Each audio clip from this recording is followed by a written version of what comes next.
सुबह आयोजित की।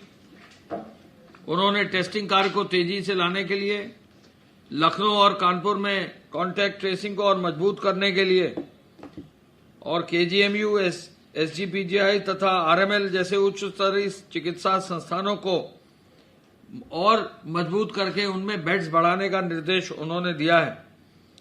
उन्होंने कानपुर में भी मेडिकल कॉलेज के साथ अन्य चिकित्सालयों को और मजबूत करने का निर्देश दिया है और यह कहा है कि ये संस्थान अपनी क्षमताओं का पूरा उपयोग करें और लखनऊ और कानपुर दोनों जिलों में संक्रमण को नियंत्रित करने के लिए रिकवरी दर को बेहतर करने के लिए काम करें।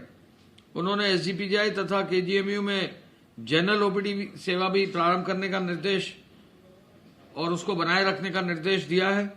आरएमएल को एक डेडिकेटेड कोविड चिकित्सा संस्थान के रूप में संचालित करने का भी निर्देश उन्होंने दिया है। प्रत्येक जनपद में इंटीग्रेटेड कमांड कंट्रोल सेंटर पूरी तरह से क्रियाशील हो, ये निर्देश दिया है। एम्बुलेंस सेवाओं को सुचारू रूप से चलाया जाए, ये निर्देश दिया है। कोविड चिकित्सालयों की व्यवस्थाओं को चुस्त दुरुस्त बनाए रखा जाए, ये भी निर्देश दिया है और वरिष्ठ चिकित्सक एवं नर्सिंग स्टाफ को नियमित राउंड लेने का भी निर्देश दिया है।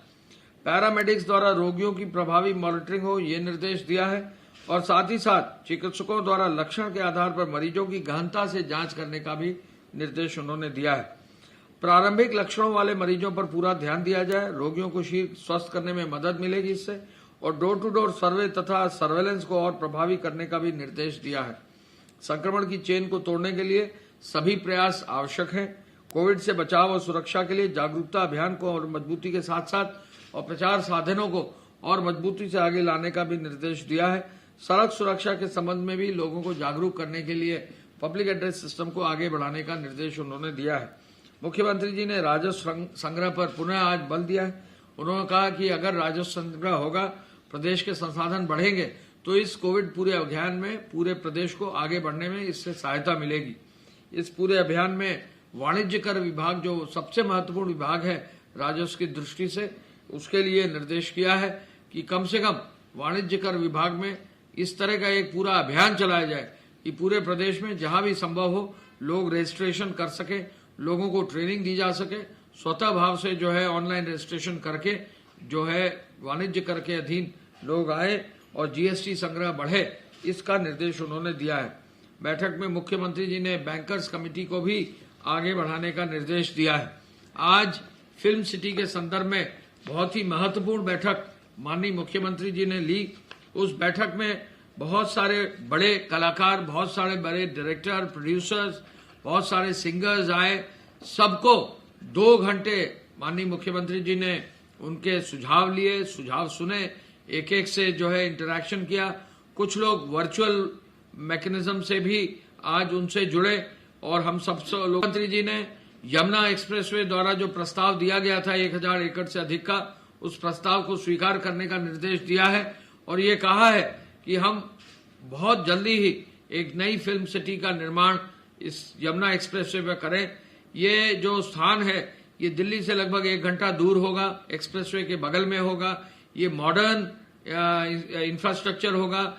यहाँ टेक्नोलॉजी का मुख्यमंत्री जी ने कहा इस्तेमाल किया जाए, लेकिन भारतीय संस्कृति, उत्तर प्रदेश की संस्कृति को और आगे बढ़ाने का उन्होंने निर्देश दिया है। ये जो ये गंगा जी और यमुना जी के बीच का जो स्थान है ये, और जो ब्रिज से भी जुड़ा हुआ है, मथुरा से जुड़ा हुआ है, कृष्ण से जुड़ा हुआ है, इस स्थान की विशेष खास बात यह है कि ये दिल्ली एनसीआर में होते हुए पूरे देश में और इंटरनेशनल लेवल पर भी लोगों को अट्रैक्ट कर सकेगा। ये इसमें पोटेंशियल है। जितने भी आज कमेटी में जितने भी लोग आज सदस्य उपस्थित हुए, जितने लोग आमंत्रित थे, उन्होंने अपने जो सुझाव दिए, सबने इस बात की बहुत तारीफ की कि ये जो प्रस्ताव मुख्यमंत्री जी ने इनिशिएट कराया है ये बहुत पॉजिटिव है और इससे निश्चय ही आगे चलकर यूपी में एक बहुत अच्छी और खूबसूरत और टेक्नोलॉजी के लिए एडवांस फिल्म सिटी का निर्माण हो सकेगा। मैं एक बिंदु पर और केवल आज बताना चाहूंगा कि प्रदेश में गैंगस्टर्स के खिलाफ बहुत मजबूती से एक अभियान चलाया जा रहा है।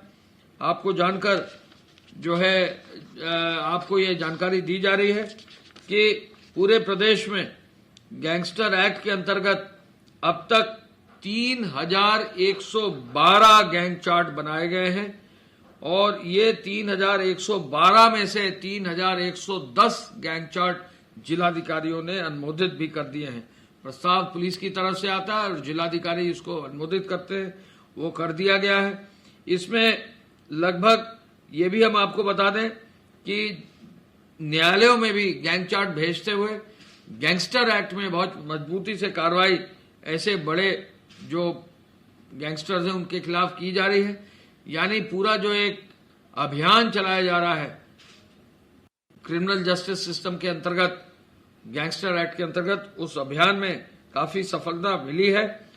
आपको ये भी बताना होगा कि प्रति सप्ताह इस पूरे अभियान की मॉनिटरिंग मुख्यमंत्री जी के स्तर से की जाती है और इस सप्ताह के अंत तक यानी पिछले शनिवार तक 262 करोड़ से ज्यादा की धनराशि के समतुल्य प्रॉपर्टी को गैंगस्टर एक्ट की धारा 14 के अंतर्गत अब जब्त कर लिया गया है और एक सप्ताह में ही 66 करोड़ की प्रॉपर्टी अलग अलग जनपदों में जब्त की गई है। जिन जनपदों में अच्छा कार्य किया गया है, गैंगस्टर्स के खिलाफ प्रभावी कार्रवाई की गई है, उन जिलाधिकारियों और वरिष्ठ पुलिस अधीक्षक, पुलिस अधीक्षकों की सराहना की गई है। लेकिन जिन जिलों में अभी कार्रवाई कम हुई है, उन जिलों को और मजबूती से कार्य करने का भी निर्देश दिया गया है।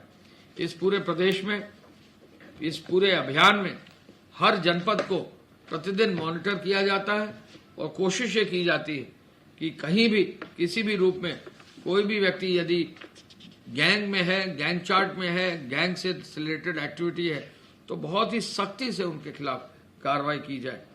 पिछले 24 घंटे में जो बसेस का संचालन हुआ है, 11,38,000 लोग पैसेंजर्स बसेस में चले हैं। कुल 7,292 बस चली हैं। अब तक कल 24 घंटे में 1,127 यात्री आए हैं और ट्रेनों में 192 ट्रेन प्रदेश में चल रही है। 70,945 लोग ट्रेनों से आए हैं। ऐसे में निश्चय ही पूरे प्रदेश में लॉकडाउन के बावजूद भी इकोनॉमिक एक्टिविटी पॉजिटिव है, लेकिन जागरूकता बढ़ाने के लिए मुख्यमंत्री जी ने कहा है, उस जागरूकता को आगे बढ़ाने के लिए 2 गज की दूरी, मास्क है जरूरी को पब्लिक एड्रेस सिस्टम के माध्यम से सब तरफ प्रचारित किया जा रहा है। कोशिश हमारी यह है कि हर जिलाधिकारी, हर जिले के जो नगर निगम के नगर आयुक्त हैं, नगर पालिका के अधिकारी हैं, जो भी पुलिस के अधिकारी हैं, सब लोग इस जागरूकता अभियान में अपना योगदान दें और पब्लिक एड्रेस सिस्टम को मजबूत करके आगे बढ़ाएं। धन्यवाद। जय हिंद।